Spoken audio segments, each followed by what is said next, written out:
Honorable Prime Minister, we make it statement.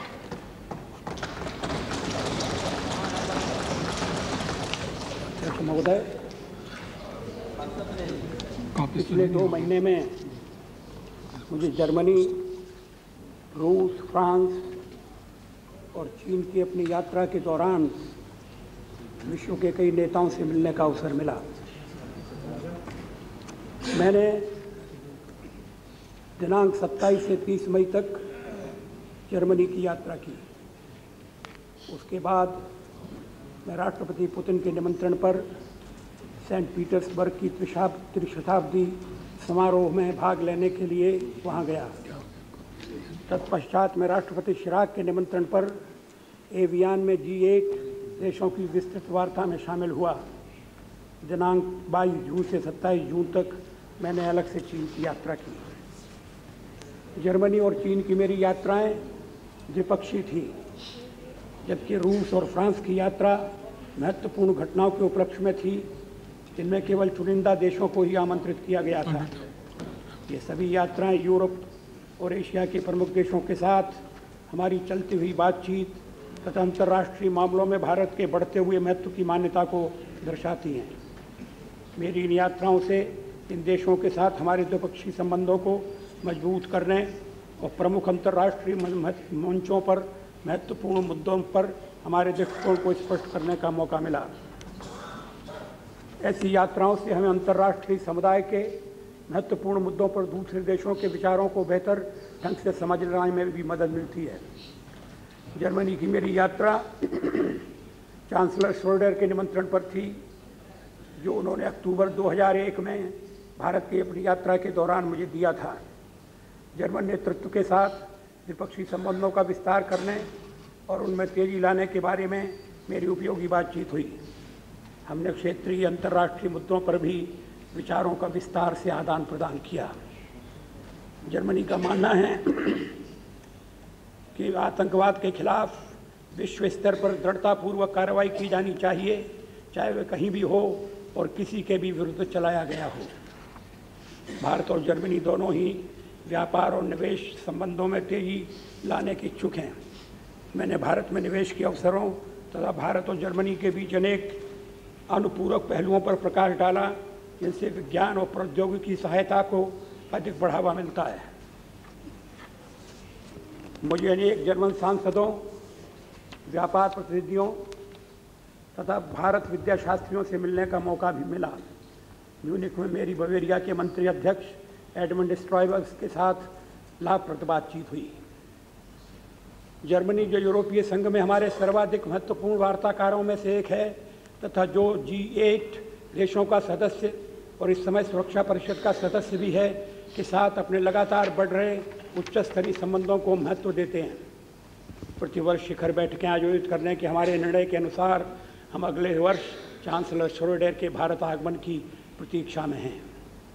Saint Petersburg का 300वां वर्षगांठ समारोह शानदार एवं प्रभावी ढंग से मनाया गया। इस विशेष समारोह के लिए भारत को आमंत्रित करना भारत तथा रूसी संघ के बीच घनिष्ठ स्ट्रैटेजिक संबंधों का द्योतक है।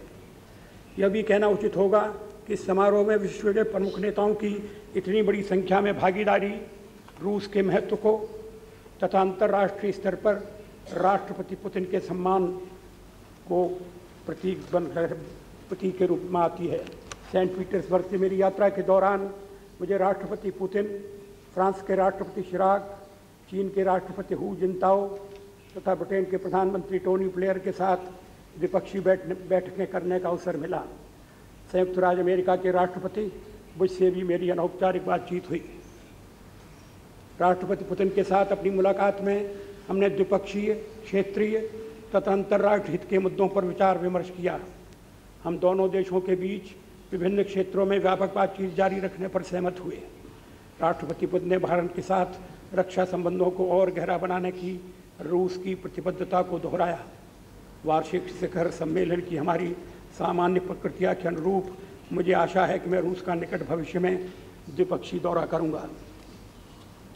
G8 के देशों के साथ व्यापक बातचीत के लिए कुछ चुने हुए विकासशील देशों को आमंत्रित करने की पहल के लिए मैंने राष्ट्रपति शिराक को धन्यवाद दिया। बहुध्रुवीय विश्व के महत्व पर हमारी समान समझ थी, जिसके लिए संयुक्त राष्ट्र का पुनर्गठन करना जरूरी माना गया। प्रधानमंत्री ब्लेयर के साथ हुई बातचीत में हमने अपने द्विपक्षीय संबंधों के स्तर पर संतोष व्यक्त किया। प्रधानमंत्री ब्लेयर ने हमारी महत्वपूर्ण सुरक्षा चिंताओं के प्रति संवेदनशीलता और समझबूझ दर्शाई। चीन के राष्ट्रपति हू जिनताओ के साथ मेरी मुलाकात में उन्होंने कहा कि चीन का नया नेतृत्व भारत के साथ मित्रता बढ़ाने पर बहुत बल देता है। हम इस बात पर सहमत हुए कि चीन और भारत, जो विश्व की कुल आबादी का 1/3 भाग हैं, को मिलकर प्रभावी ढंग से काम करना चाहिए ताकि 21वीं सदी को एशिया की सदी बनाया जा सके। भारत उन 14 विकासशील देशों में से एक था जिन्हें एवियन में G8 देशों की विस्तृत वार्ता में आमंत्रित किया गया। इस वार्ता में स्वतंत्र रूप से तथा खुलकर बातचीत हुई, जिसमें विभिन्न आर्थिक, विकास, पर्यावरण और सुरक्षा संबंधी तथा अन्य मुद्दों पर विकासशील देशों की चिंताओं पर प्रकाश डालने का मौका मिला। मैंने अपने भाषण में सहस्राब्दी विकास दौर के निष्कर्षों पर सार्थक अनुवर्ती कार्रवाई करने की तत्काल जरूरत पर जोर दिया, जिससे एक ऐसी विश्व व्यापार व्यवस्था बनाई जा सके जो विकास को बढ़ावा दे सके। मैंने मौजूदा प्रतिबद्धताओं का पालन करने तथा विशेषकर अल्प विकसित देशों के विकास हेतु अतिरिक्त वित्तीय संसाधन पैदा करने के नए विचारों की जांच करने की जरूरत पर बल दिया। मैंने सुझाव दिया कि यद्यपि क्योटो प्रोटोकॉल की पुष्टि नहीं हो पाई है, फिर भी जैसा कि प्रोटोकॉल में व्यवस्था की गई है, प्रोत्साहनों और प्रौद्योगिकियों के हस्तांतरण के जरिए स्वच्छ ऊर्जा विकास को बढ़ावा दिया जाना चाहिए। विकासशील देशों को उनके जैव विविधता के संसाधनों तथा उनके परंपरागत ज्ञान का इस्तेमाल करने के लिए समुचित प्रतिपूर्ति की जानी चाहिए। मैंने इस सत्य की ओर ध्यान दिलाया कि यदि इन क्षेत्रों में तत्काल और स्पष्ट प्रगति नहीं होती तो विकासशील देशों में आर्थिक उदारीकरण तथा उत्तरदायित्वपूर्ण पर्यावरण उपायों के लिए राजनीतिक समर्थन जल्दी ही विखंडित हो जाएगा। G8 शिखर बैठक के अवसर पर मुझे ब्राज़ील तथा मैक्सिको के राष्ट्रपतियों से मिलने का अवसर मिला। दोनों ही राष्ट्रपति इस बात पर सहमत थे कि विकासशील देशों की चिंताओं को प्रभावी ढंग से स्पष्ट करने के लिए विश्व व्यापार संगठन से जुड़े हुए मुद्दों पर एक स्ट्रैटेजिक गठबंधन बनाने की G15, G15 जैसे समूहों में प्रभावी सहयोग बढ़ाने और संयुक्त राष्ट्र को सुदृढ़ बनाने की जरूरत है। G8 देशों की विस्तृत वार्ता विकसित और विकासशील देशों के बीच उच्चतम स्तर पर संपर्क बनाने का एक ऐसा उपयोगी मंच बन सकती है। एवियन में पधारे कई प्रतिभागियों ने यह विचार प्रकट किया कि भविष्य में G8 की अध्यक्षता करने वाले देश इस पहलू को जारी रखेंगे। इस घोषणा पत्र में उन सिद्धांतों और समान विचारों का उल्लेख किया गया है जिनसे हमारे द्विपक्षीय संबंधों में भावी विकास का मार्ग प्रशस्त होगा।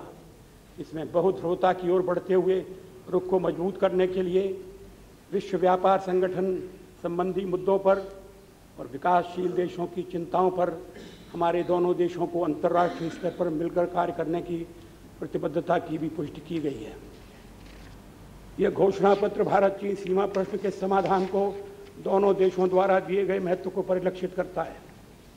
इस प्रश्न के अंतिम हल के सिद्धांतों पर कुछ समय से विचार विमर्श चल रहा है। प्रधानमंत्री वन जिनताओ और मैं इस बात पर सहमत हुए कि द्विपक्षीय संबंधों के राजनीतिक परिप्रेक्ष्य में सीमा समाधान के ढांचे की खोज के जरिए इन चर्चाओं को एक नई गति प्रदान की जानी चाहिए। हमने इस प्रयोजन के लिए विशेष प्रतिनिधि नियुक्त किए हैं। राष्ट्रीय सुरक्षा सलाहकार हमारे विशेष प्रतिनिधि होंगे। चीन ने अपनी ओर से अपने सबसे वरिष्ठ उप विदेश मंत्री को नियुक्त किया है। प्रधानमंत्री वन जिनताओ तथा मैं इस बात पर भी सहमत हुए कि वास्तविक नियंत्रण रेखा के स्पष्टीकरण से संबंधित संयुक्त कार्य सहज रूप से जारी रहे तथा सीमा क्षेत्रों में बनी शांति और अमन चैन को बरकरार रखा जाए। हमारे द्विपक्षीय आर्थिक संबंधों पर विशेष बल दिया गया। मेरी यात्रा के दौरान चीन में CII, फिकी तथा एसोचैम के वरिष्ठ व्यवसायियों का एक बड़ा शिष्टमंडल मौजूद था। मैंने बीजिंग तथा शंघाई में भारत और चीन के व्यवसायियों के 2 बैठकों को संबोधित किया, जिनमें बड़ी संख्या में लोग उपस्थित थे। हमारे वाणिज्य और उद्योग मंत्री बीजिंग में चीन के संबंध मंत्रियों से मिले। उन्होंने संबंधित एजेंसियों तथा चीन के व्यावसायिकों के साथ भी गहन विचार विमर्श किया। हमारे संचार, सूचना, प्रौद्योगिकी तथा विनिवेश मंत्री ने भी इस तरह शंघाई में उपयोगी बातचीत की।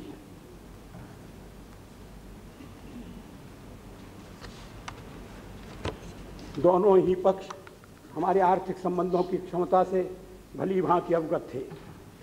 यह द्विपक्षीय आर्थिक सहयोग में संभावित प्रतिपूरक पहलुओं का पता लगाने के लिए एक संयुक्त अध्ययन दल गठित करने के निर्णय में परिलक्षित हुई। यह संयुक्त अध्ययन दल दोनों देशों की सरकारों को व्यापार बढ़ाने, निवेश को प्रोत्साहन देने तथा हमारे व्यापार समुदायों के बीच अधिक से अधिक सहयोग को बढ़ावा देने के लिए ठोस उपायों की सिफारिश करेगा। हमने आर्थिक संवाद एवं सहयोग तंत्र स्थापित करने का भी निर्णय लिया, जिससे इस क्षेत्र में हमारा समन्वय मजबूत हो। एक और महत्वपूर्ण बात यह रही कि भारत चीन सीमा पर नाथुला दर्रे से सीमा व्यापार संबंधी ज्ञापन पर हस्ताक्षर किए गए। इससे भारत और चीन के बीच सीमा व्यापार के लिए तीसरा सीमा दर्रा नियुक्त हो गया है। इस ज्ञापन के साथ ही हमने एक ऐसी प्रक्रिया की भी शुरुआत कर दी है जिससे भविष्य में भारत चीन संबंधों में सिक्किम एक मुद्दा नहीं रहेगा।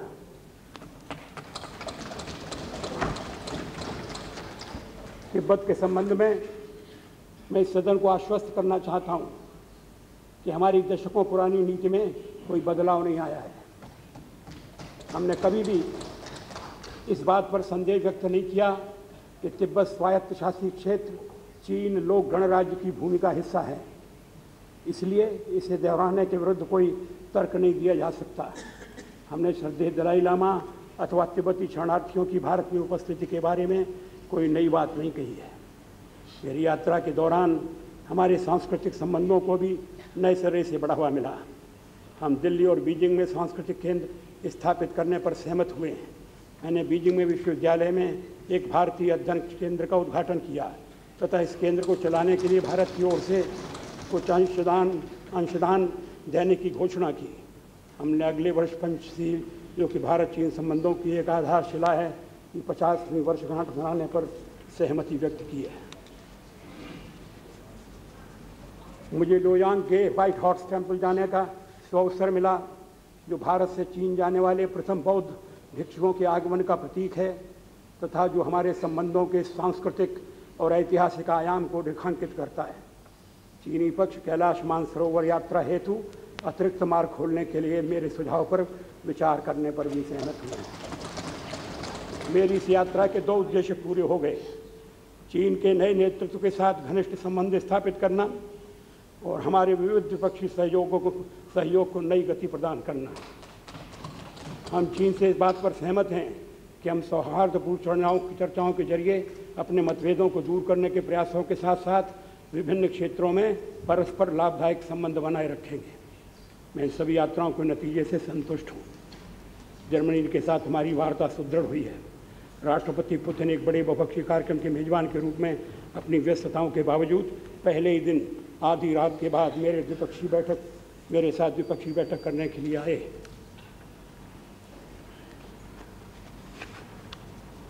यह इस बात का सूचक है वे हमारे द्विपक्षीय संबंधों को कितना महत्व देते हैं।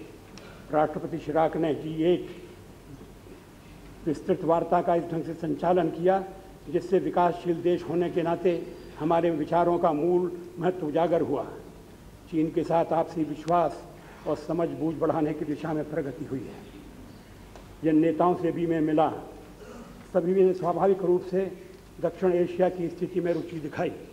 मुझे देखकर खुशी हुई कि हमने पाकिस्तान की ओर मित्रता का जो हाथ बढ़ाया है उसका सभी नेताओं ने समर्थन किया और सराहना की तथा यह आशा व्यक्त की कि पाकिस्तान भी इसका प्रत्युत्तर देगा। सभी ने आतंकवाद के खतरे की कड़े शब्दों में निंदा की। मैं ये समझता हूँ कि मेरे वार्ताकार क्षेत्रीय और अंतर्राष्ट्रीय स्तर पर शांति को बढ़ावा देने की हमारी नीति को पूरी तरह से समझते हैं। धन्यवाद।